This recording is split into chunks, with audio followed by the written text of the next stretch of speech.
All right, you saw him in that story there done by Simpiwe Makhanya. He's joining us live now. That's Professor Bheki Mngomezulu, political analyst and director for the Center for the Advancement of Non-Racialism and Democracy at the Nelson Mandela University. A very good evening to you, Prof, and thank you so much for your time. So, when you listen to the NFP and you listen to Ivan Barnes as he's speaking about the fact that they cannot convince a member to not be personal, but there's no space for personal politics within the National Freedom Party. But one wonders, these fractions within the National Party, in fact, within the National Freedom Party, how are they likely to influence the outcome of this particular motion? Good evening, Mangete, and good evening to your colleagues and to your viewers. Yeah, this is a very disturbing situation in KwaZulu-Natal, which happens to be my province. I wrote a piece, by the way, saying that the leadership of KwaZulu-Natal from all political formations must put the province first and put their interests as second. And I was saying this mindful of the fact that you have leaders who are mainly concerned about blue lights and all the other benefits that accrue when we are occupying a particular office, as opposed to thinking for the people of KwaZulu-Natal.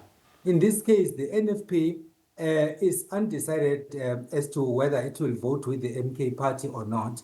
And we know for a fact that the relations between the deployee of the NFP in the KwaZulu-Natal legislature and the party is not where it's supposed to be. In other words, there is a trust deficit between the two. Ordinarily, you'd expect that once a member is deployed in parliament, then that member will toe the party line, like we've seen with the ANC, saying that you don't follow your feelings, you just follow the directive from the from your motherboard, and others from the ANC in that case. In this case, Barnes is saying that if the MEC for Social Development feels that it's okay for her to vote with the ANC, and the DA and the IFP, then it's her decision. Yeah. Basically, you get a sense that as a party, they do have a position, but unfortunately, they can't control their members. So, you know, the NFP story is a story for another day. Let's move on to some of the dynamics here, right? Because the MK party, for example, is accusing the Premier of presiding over what it calls an underperforming government of provincial unity, and the party is claiming that this government is, in fact, corrupt. And then at the same time, you have the IFP accusing the MK party of playing politics, saying if it has the legitimate concerns, it should take them up with the oversight bodies and not play what it calls political theatrics. Who is correct here, in your view? Mazwan, forget about politicians. They are our leaders. Sometimes they do have issues with us when we advise them. But our politicians are failing us. And in fact, I dare say they take us for a ride, because we vote for them confident that they are going to put our interests first, but once they're in office, they do something totally different. So it's hard for us to tell who is telling the truth between the two. The MK party makes the assertion that Mr. Ntuli has failed to deliver on his mandate as the Premier of the province. Of course, then the other party will say, if you have concerns, table them through. All right, it seems the line to Prof there might be frozen at this time. Prof, I think you're back.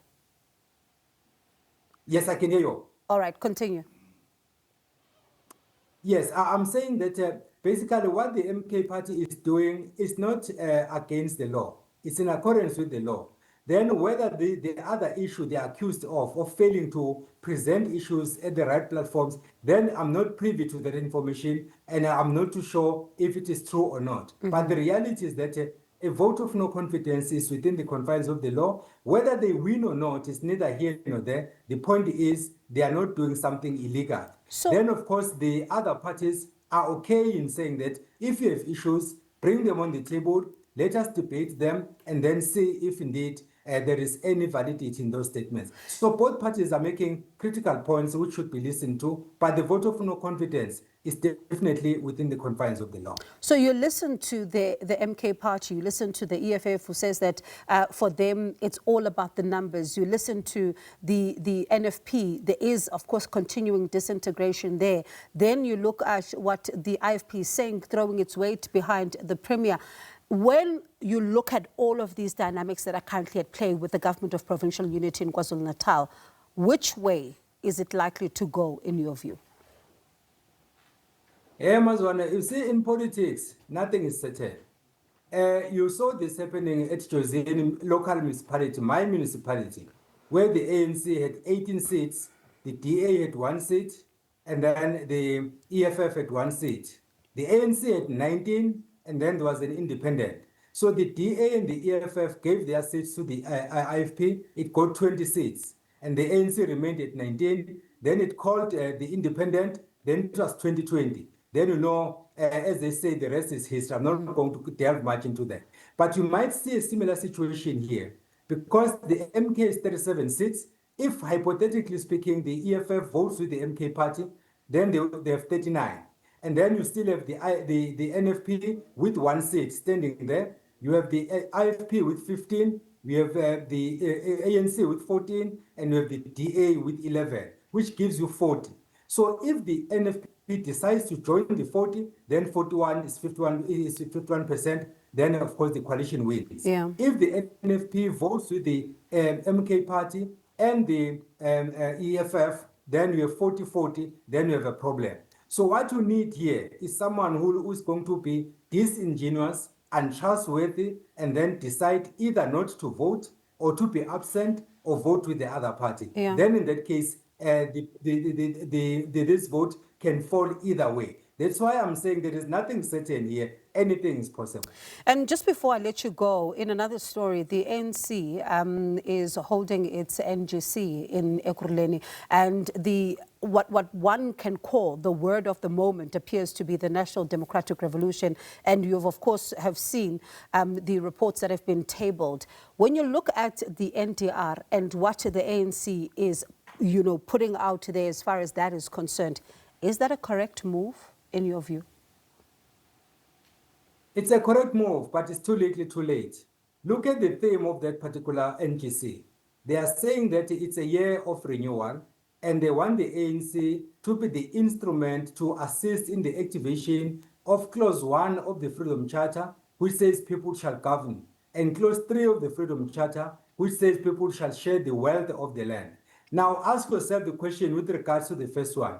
Have we not governed since 1994? The answer is we have. How have we governed? That's where you will find the answer. So the issue of this National Democratic Revolution and all the other terms that people refer to are okay on paper. And the ANC, in fact, has always been right on paper. And there are very smart people in the ANC who are good at crafting documents. The problem in the ANC is not documents or crafting documents. The problem is implementation.